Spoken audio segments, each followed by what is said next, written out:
Artigo model-based product line engineering. We will go through a quick introduction, what model-based systems and software engineering looks like, Artigo's model-based product lines, model-based product line engineering, and finally a summary. Artigo Perspective is a set of proven best practices combining ISO standards and Artigo expertise.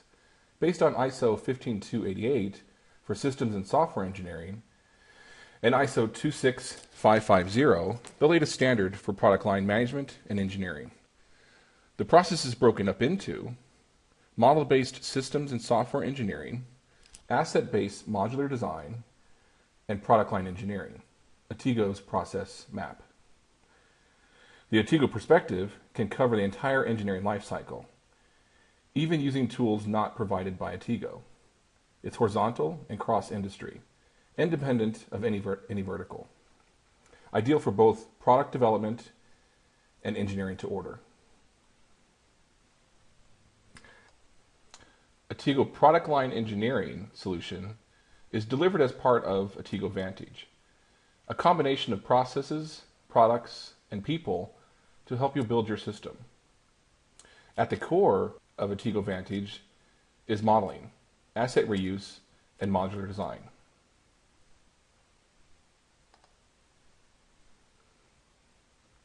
Modeling is provided by Artigo Modeler, previously Artisan Studio. Asset reuse and modular design is provided by Artigo Asset Library and Artigo Product Line Engineering, which is what this demo will cover. Now let's look at model-based systems and software engineering using Artigo Modeler. In this example, we're not going to go into too much detail of model-based engineering, which is covered in a separate video.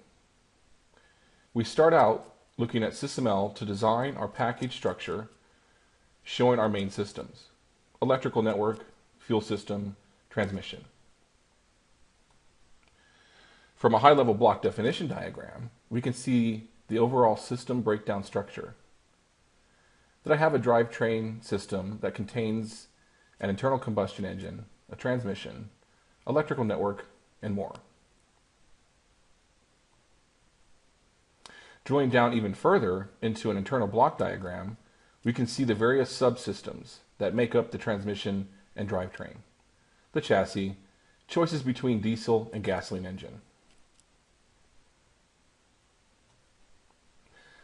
The goal of product line engineering is to reduce the time, cost, and effort required to create, deploy, and maintain similar products by leveraging commonality between products and systems and providing a modeling mapping of designed variation points.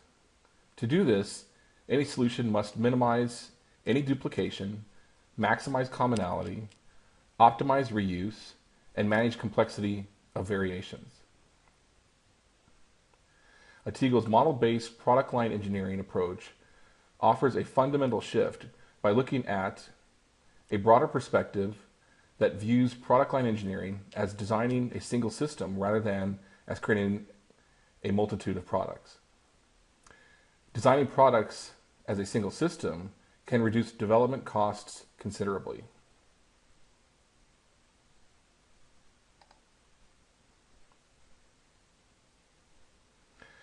Reuse is not new, but combining these three paradigms for model-based product line engineering is.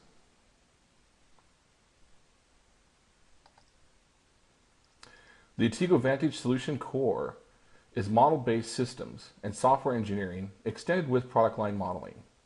Product line modeling allows for common product family design with variation points for specific pieces.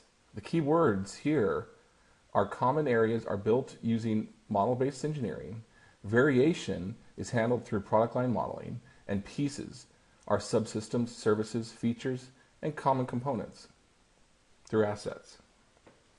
Product lines are not new, but it has been difficult to scale effectively. By using Artigo Vantage, the system factory is easier to integrate into existing processes and reduces disrupting the development process.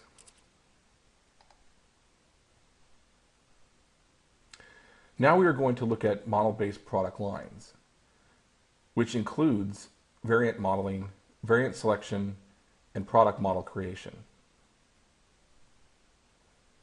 This picture shows how product line engineering fits together. On the left is our product line model, also known as the 150% model, which includes a base model with an addition of our variability model. Then we add decision sets with our decision set editor and variant selector.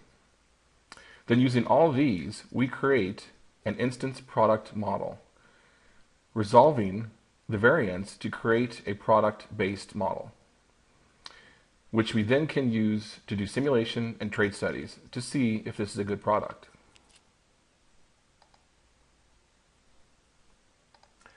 A Teagle modeler provides OVM, Orthogonal Variant Modeling, an open standard, which is very simple. It consists of two boxes, one for variation points and one for variance, and a collection of dependencies to link them together and to link to modeling elements.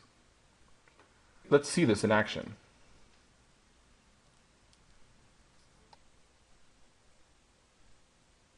Here we see a model of a system breakdown structure of an automotive example, which includes electrical network, power plant, transmissions, braking, and so on. If I go into the system breakdown structure, you can see that I have a drivetrain system that consists of an internal combustion engine, transmission, and other parts. Further going down, I show that I have a chassis that has connection points that we're using as ports. And the ports connect to the other parts of my system as connections, including the transmission, drive shaft, rear axle, and the wheel. Here you can see I have a diesel engine and a gasoline engine, one more than I need. From that, I will create an engine variant diagram. This diagram is a variant diagram, which shows that I have variation points and variants, and how they map to modeling elements. The variation points also have alternative choices. In here, I'm showing that I have an engine that has an efficient or a fast. And I've mapped that to efficient to diesel engine, fast to gasoline. I can also create new modeling elements, new variants, variant dependencies, and I could use the other elements that I've got requires, excludes, and also showing the artifact dependencies. But if I say something's required, I can do a mapping between two elements to show that if I picked fast, I also have to pick this variant 1, that it requires that element. If I pick excludes, this is saying that if I pick fast, that I have to exclude this variant 1 from my decision set.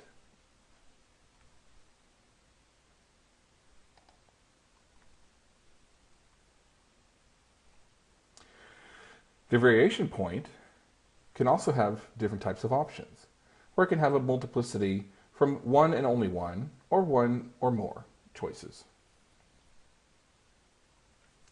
But let's stick with what we have originally.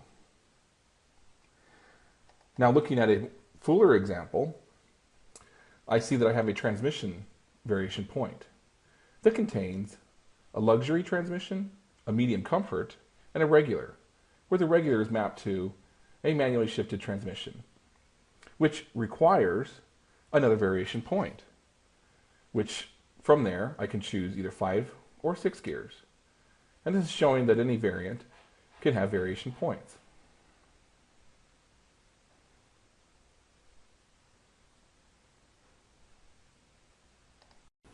I will now show the engine decision set editor. And it looks like this, where it shows the variation points and the variants for all the different spots that we had, including the subvariance, its variation points. For any given element, you can choose to include it, exclude it, or leave it undecided. So if I choose to include it, I can also choose to include it, exclude it, or leave it undecided. If you get any inconsistencies, they show up here in red. They also show up at the bottom in red. Other things to look at in here, if anything's mandatory, or if something's internal or external. You can also use the next undecided elements or the next inconsistency. And things will remain inconsistent until you clear them. Another thing to note is that if you've included something and it knows to automatically exclude it, it will. In this example, I will do the decision of a regular transmission of 6 gears and do an efficient engine. I now can create a product model. But before I do, I will load the variant selector.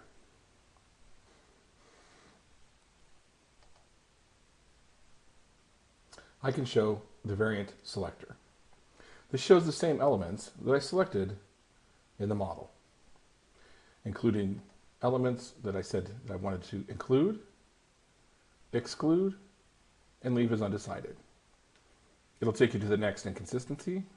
It'll also take you to the next variant point.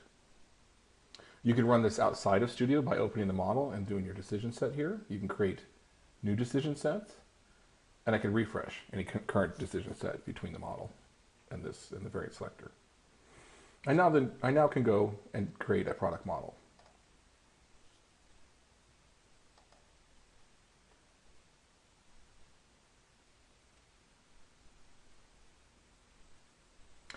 And I get results showing that I have 0 errors, no warnings, and then I got a new model called Engine Decision Set 1 variant of PLE drivetrain 4.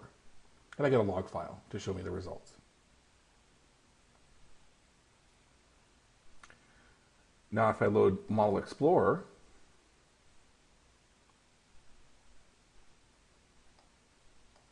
you can see that the PLE drivetrain version 4 now has a branch version 4.0.0 of Engine Set 1 variant PLE drivetrain. And if I open that, new product model, you get this. And if I walk through it,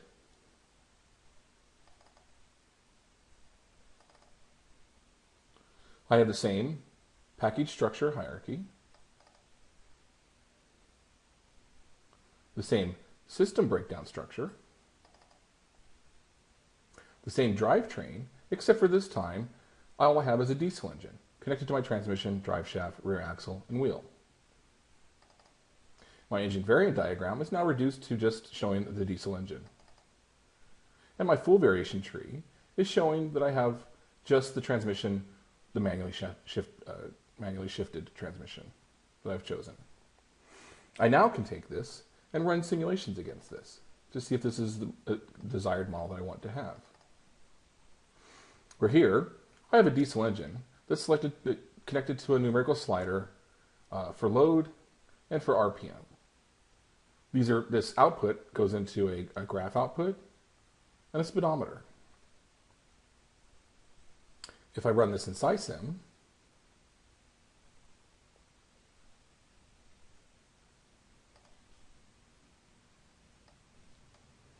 and launch this,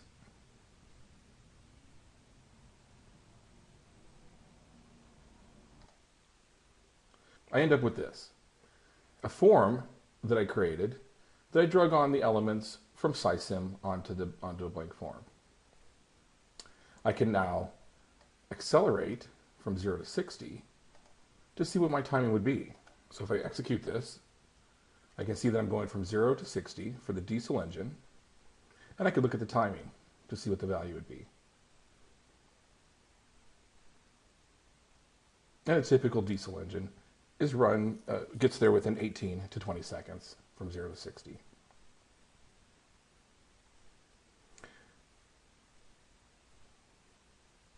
And we're showing here that we got there in 24 seconds.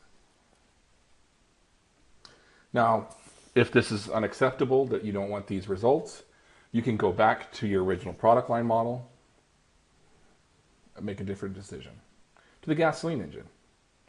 And we'll do that now.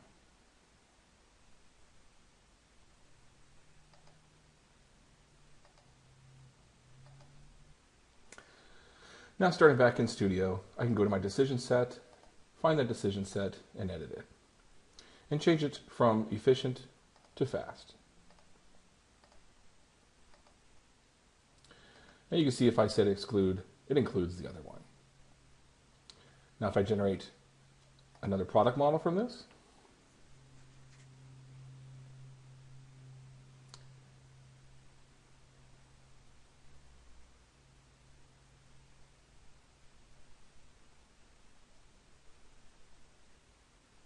it loads.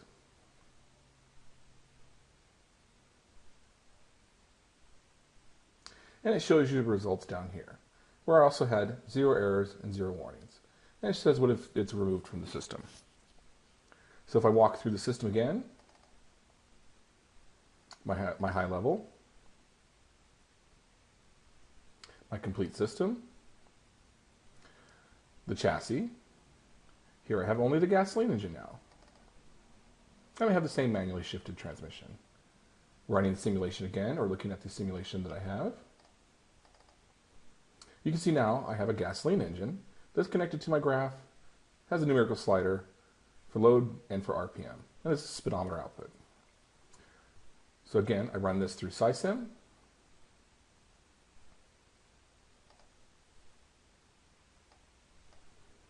and run its values.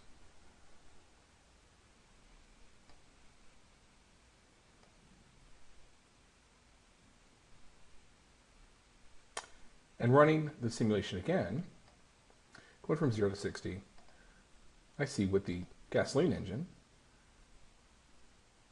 that I'll accelerate and I will get there 0 to 60 in approximately 11.7 seconds, which is typical for gasoline engine. So this would be the one that I wanted to select. And so I'd move forward with this as my production model.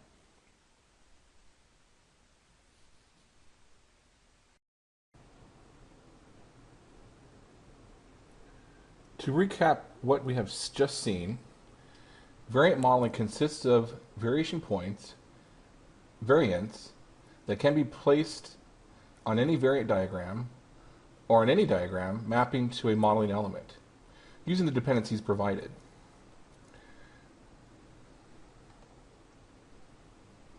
Variant selection is done by variant selector or a decision set editor. Variant selector can edit external variant points, jump to the next decision, and provide a progress bar. The decision set editor is used for variant debugging, setting the external and internal variation points, and provided a jump to the next decision point. Product model creation applies to all variability decisions and creates a product model of only what was selected to be part of that product. As you can see here, the product model will only contain all the base elements plus any variant modeling items selected by the decision set. Now let's go into model-based product line engineering. Model-based product line engineering combines both product lines with assets from a TIGO asset library that also contains variations. A TIGO asset library is covered under another video in this series. I've only summarized some of its features. Assets can be reused. If I took an engine, I could use it as a generator, an alternator. I can use it to charge my batteries if I use it for braking, or electric motor to control the car. So a single asset can be used in different ways depending on the way you use the configuration. From a Tigo asset library, we can pull subsystems into our supersystem models. Using the same variant selector, we can choose which systems and subsystems to include in our final product model. Finally, the creation of a product model will include my supermodel with asset variations.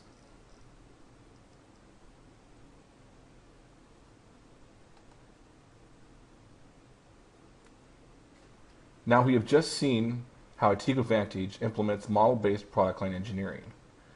We have separated supersystems and subsystems using a Tigo asset library, published not only the interfaces but the variation points, so we can build systems of systems which are variable. We have also seen how supersystems then become configurations of versioned and variable subsystems.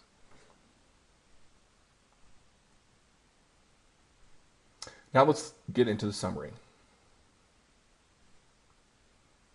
The features and advantages of a Tigo Vantage and model-based product line engineering are increased productivity, improved quality, and reduced cost.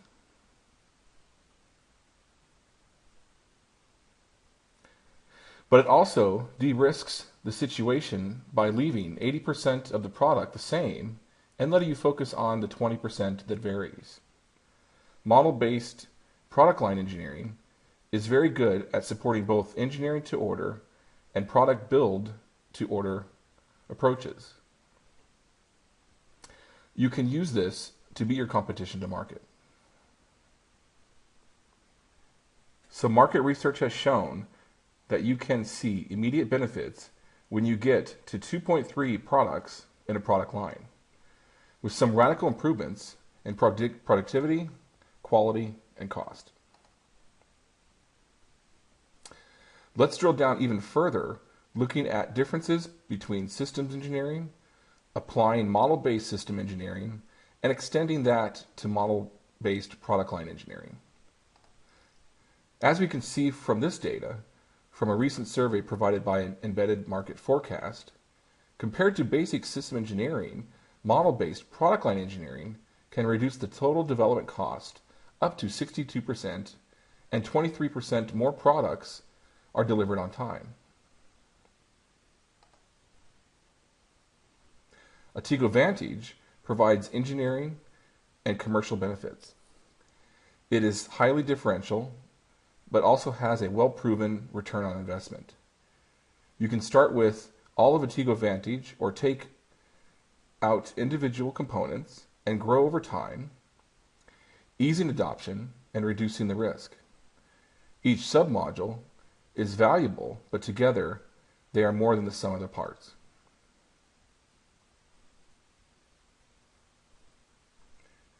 To find out more about anything we have seen here, please go to our website and ask for an evaluation.